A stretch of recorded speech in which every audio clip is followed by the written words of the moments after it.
Hey you guys, welcome back for another video. In today's video, we're going to be talking about Black female directors. It's going to be basically a recap of all the films that I've done on my channel thus far. We've got a lot of talented women, so please stay tuned and let's get into this video.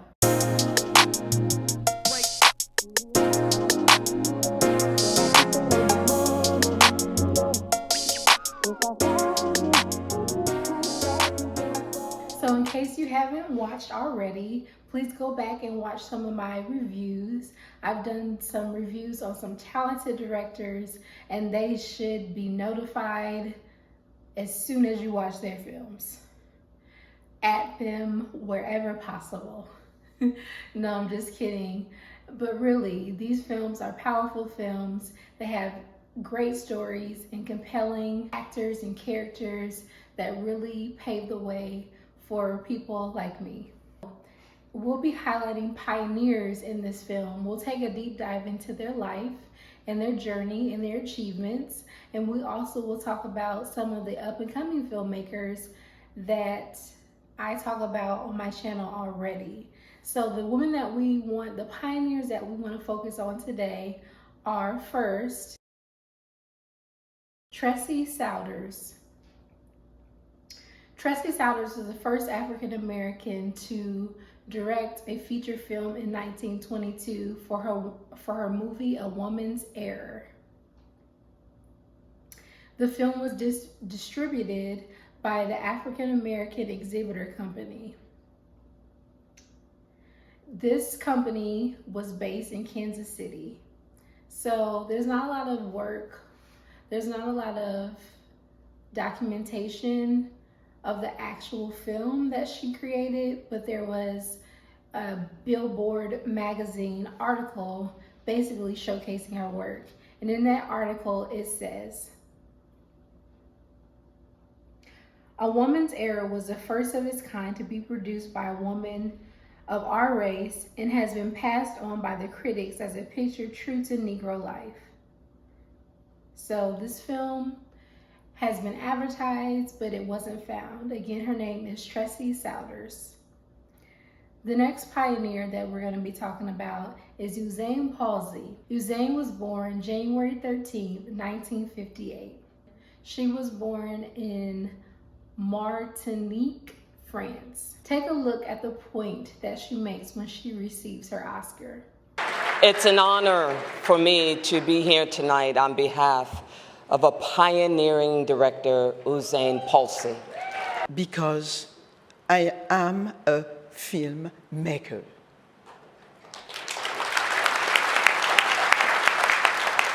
With my camera, I don't shoot, I heal. Black is bankable. Female is bankable. Black and female is bankable. So as you can see, black is bankable. Female is bankable. Female and black are bankable. That's what she said, and I believe it. That's what this channel is all about. Empowering Black women and empowering women in general to be their best self. That's what I try to do. And so next up on the list are the rising stars from the 80s to the 90s and to present day. First up, the first film that I did on this channel was Bayou. It came out in 1997 and it was directed by Lemmons. And Bayou was a powerful story about a mother and a daughter along with the father and their dynamic growing up in Louisiana. So that was a very, very powerful story with Samuel L. Jackson, Megan Good, and a packed cast full of talented actors. And this was directed by Lemmons. Your mama is the most beautiful woman I ever met, and I'll always love her. Next up, we have Something New, which was created in 2006, and it was directed by Sanaa Hamri. This was a film about interracial dating that starred Sanaa Lathan and Simon Baker. This was a very powerful story about interracial relationships and the power of going after what you love and following your heart.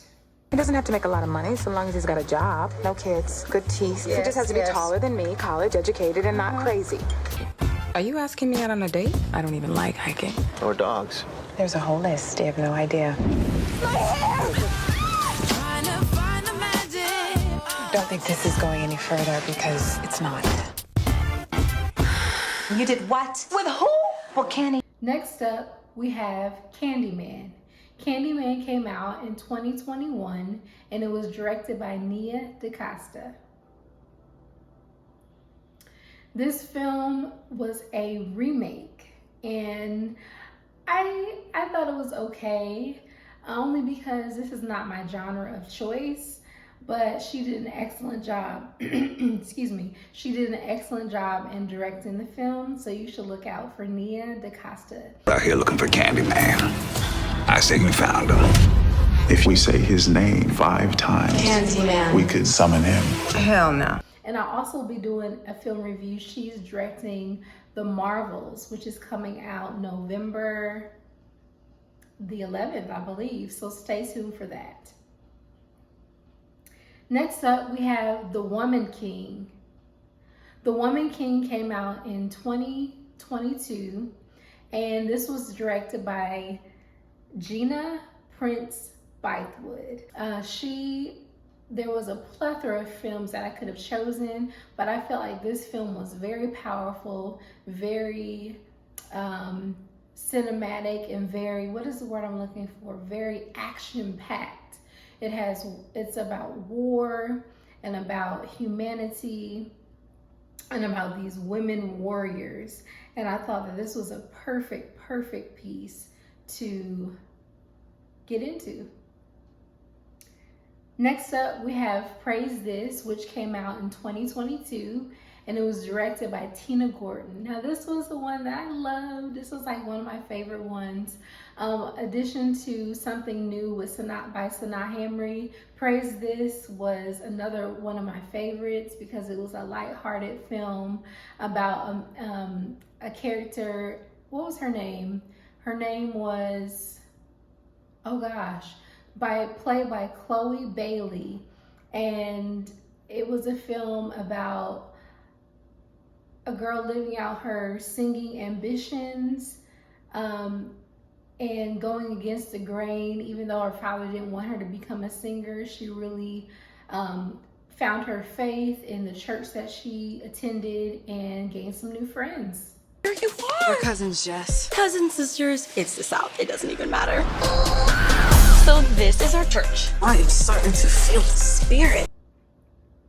Next up, we have Avery Rockwell, and her film came out in 2023, titled 1001. And the main character in this film was Tiana Taylor, and she knocked it out of the park. I think her acting was phenomenal. She was very vulnerable, and it was a drama series or a drama film, and it documented the life of a mom doing whatever she needed to do to care for her son. Very powerful film, and I believe you can watch it on Peacock. Hey, Terry, just let me see your eyes so I know you're not mad at me. I'm staying out of trouble this time. Tell me more about your foster mother. You like her? Would it make you feel better if you came and stayed with me? Yeah.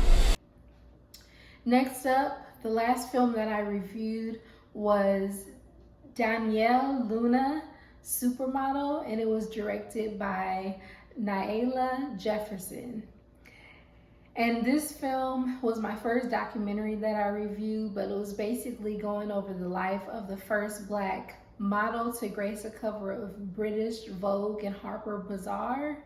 And she was Peggy Ann Freeman was her name, and she was from Detroit, and she acquired this persona called Donyale Luna, and she went on to be a very prosperous and sought after model She was from Detroit, and she lived in New York, she lived in Paris, she lived in Rome, she lived in London, and it documents her life, and it was a chance for her family to get to see the life that she lived overseas while they were living in Detroit. So awesome film. What great potential she had as a model.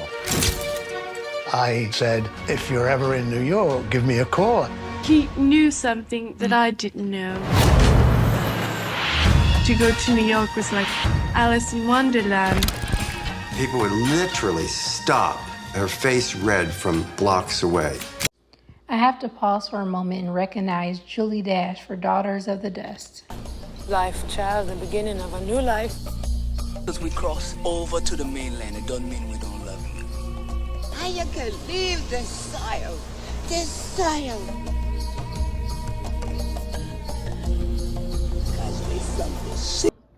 These are the rising star women directors. I like to continue the conversation. The next film that I will be reviewing is the Marvels film. And I'm not really like a big comic book girl, but I'm excited to see what Nia DaCosta delivers. And I can't wait for you to see my review on that. I can't wait to hear what your thoughts are.